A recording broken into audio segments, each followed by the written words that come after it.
En la clase de hoy veremos uno de los escritores argentinos reconocido como uno de los mejores del siglo XX, por la perfección de sus lenguajes, la erudición de sus conocimientos, el realismo fantástico de sus ficciones y la belleza de su poesía. Hablamos de Jorge Luis Borges.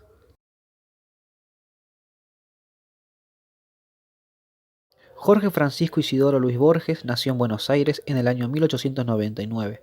A sus 6 años ya decide que se dedicaría a escribir. Escritor de poesías, ensayos y cuentos, entre sus temáticas aparece la inmortalidad, el infinito, los sueños y el arrabal. En la década de los 70 se le niega el premio Nobel, debido a su ideología política, lo que causó mucha controversia. Muere en Ginebra en el año 1986. Su escritura abarca todo como en el Alet, cuento que veremos hoy, donde en un punto convergen todos los puntos. Hoy trabajaremos con uno de sus libros más reconocidos, El Alet, publicado en el año 1949. El Alet es como un puente entre el universo y el narrador. Podemos ver cómo el protagonista percibe cada cosa que está sucediendo en el mundo, pero lo interpreta según sus propias experiencias.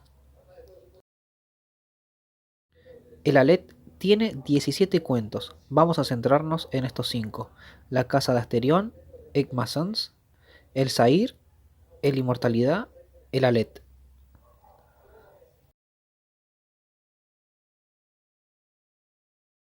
A continuación escucharemos una breve descripción de los 5 cuentos antes mencionados.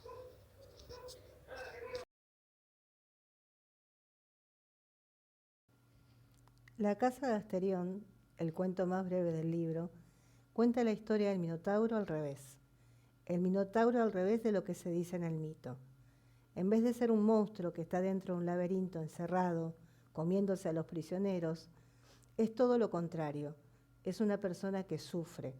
Se lo ve en este cuento como un ser que sufre su monstruosidad, que sufre una disputa interior muy fuerte. No está encerrado, pero decide quedarse. O sea que el laberinto, que en el mito para él era una prisión, ahora es una elección. Y no se come a la gente, quiere abrazarlos, pero la gente se le muere porque es tan fuerte e intenso que la gente no lo resiste. Teseo no va a matarlo, como dice en el mito, sino que espera un redentor que lo salve. Al final de este cuento uno se encuentra con el mito que ya conoce, pero invertido. El malo no es el malo, sino el bueno. Y el liberador no es el liberador, sino el redentor que el Minotauro estaba esperando.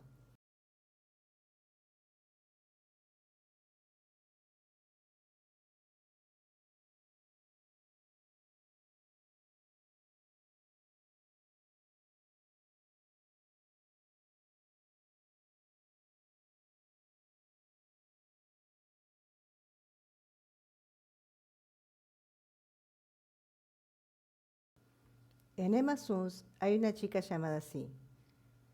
Tiene 19 años.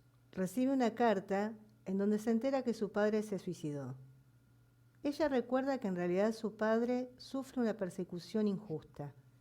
Lo habían encarcelado por haber robado un dinero de una fábrica donde Emma trabajaba. Antes de la muerte, el padre le había contado a Emma que el verdadero ladrón era el dueño de la fábrica, el señor Lowenthal. Al enterarse del suicidio de su padre, Emma decide vengar su muerte. Sale una mañana y ve en un diario que había llegado un buque al puerto. Ella va al puerto en busca de algún marinero con quien tener sexo. Ella era virgen. Se hace pasar por prostituta y tiene sexo con un marinero. Quien le deja la paga por sus servicios. Al despertar, ella decide volver a su trabajo en la fábrica. Había una huelga, por lo cual Lowenthal estaba muy preocupado. Antes de salir del puerto, Emma había llamado al señor Lowenthal para decirle que lo iría a ver para contarle todo lo que sabía respecto a la huelga, como que iba a vender a sus compañeros. Se reúne con el señor Lowenthal y en un momento este va a buscarle un vaso con agua. Ella lo espera, lo mira y le pega 2 tiros. Ahí ella siente que cumplió con su misión. Llama a la policía y dice lo siguiente. El señor Lowenthal me llamó para que venga a hablar con él sobre la huelga. Vine, me violó violentamente y yo me defendí y le pegué 2 tiros en defensa propia. todo el mundo le cree a Emma. Había armado su venganza y había pensado todo. Todo coincidía con lo que Emma quería demostrar.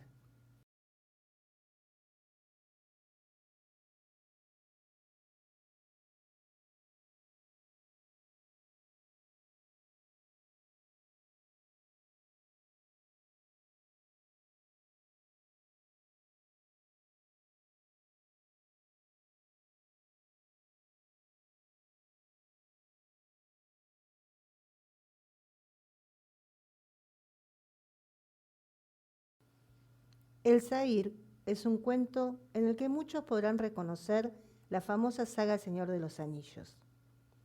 Cuenta el personaje que un día se encontró al Zahir en un bar, al cual fue porque estaba muy triste por la muerte de la mujer que amaba. Va a beber a este bar y le han devuelto una moneda. Y dice el protagonista, ¿qué es el Zahir?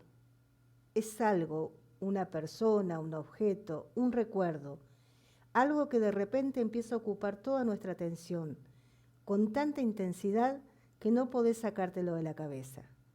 Básicamente te obsesionas con algo o con alguien. El cuento es el relato de esta persona que hace lo imposible por sacarse de encima esa obsesión y no puede. Decíamos que es similar al esquema del Señor de los Anillos, pero en ese caso el objeto de obsesión, el Zahir, es el anillo. Al final de este cuento, este hombre un día entrega la moneda y después todas las noches queda recordando a esa famosa moneda.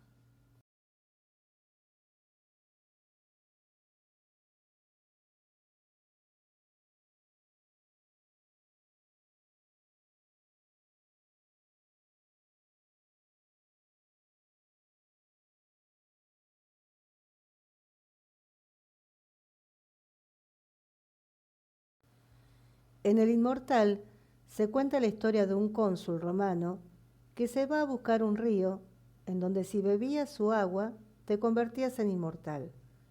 Lo encuentra y se vuelve inmortal. A partir de ese momento vive la inmortalidad más como una desgracia que como algo para celebrar.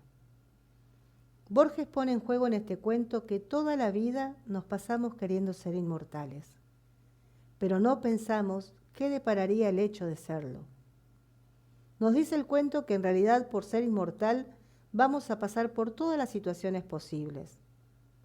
Por ejemplo, nos describe a una persona que estuvo 70 años tirado en el suelo y le salió una flor en el pecho. O había otro que se cayó en un pozo y tardaron 70 años en tirarle una cuerda. En un momento dice Borges que hay muchas religiones que prometen la inmortalidad, pero dice, fíjense que toda nuestra vida eterna depende de nuestra vida terrenal. Nos hace pensar si esa inmortalidad no nos conduce también al más absoluto aburrimiento. Como a todos nos pasa todo, piensa el personaje del libro, así como bebí del río que me hizo inmortal, en algún momento me voy a cruzar con el río que me vuelva mortal. Así termina el cuento, donde nuestro inmortal vuelve a ser mortal después de 2000 años.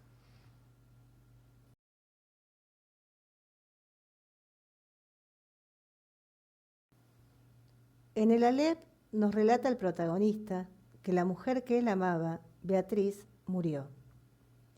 El 30 de abril sería el cumpleaños de Beatriz.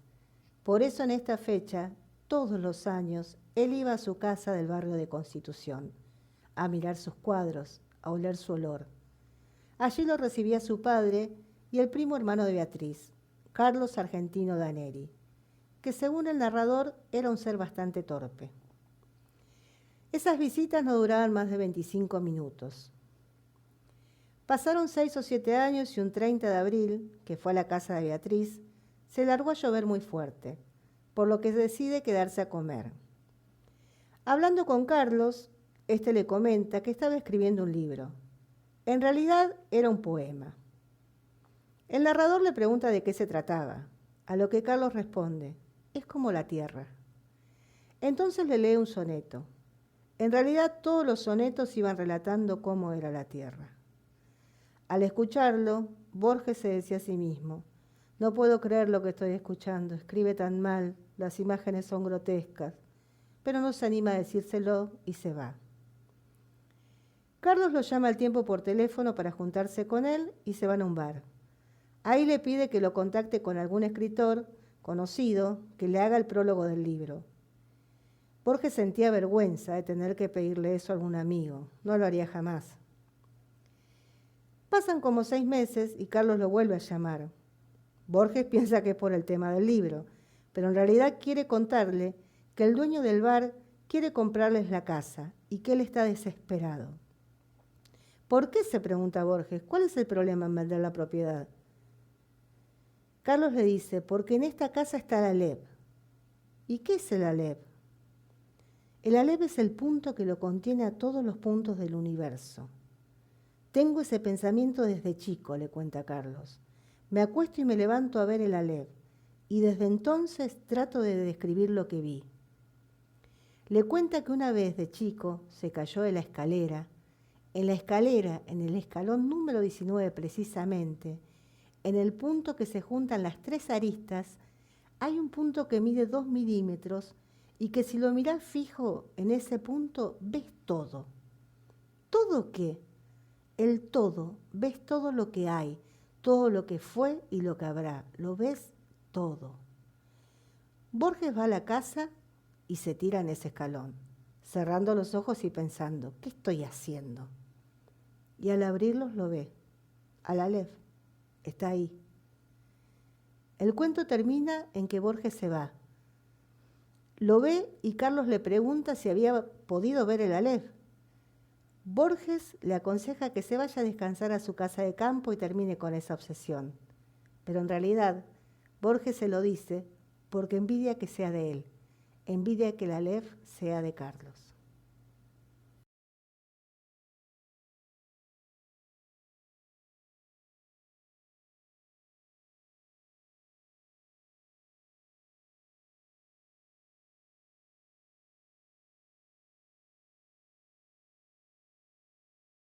Al terminar de haber trabajado con el esqueleto principal del libro, les dejo la tarea de leerlo completo.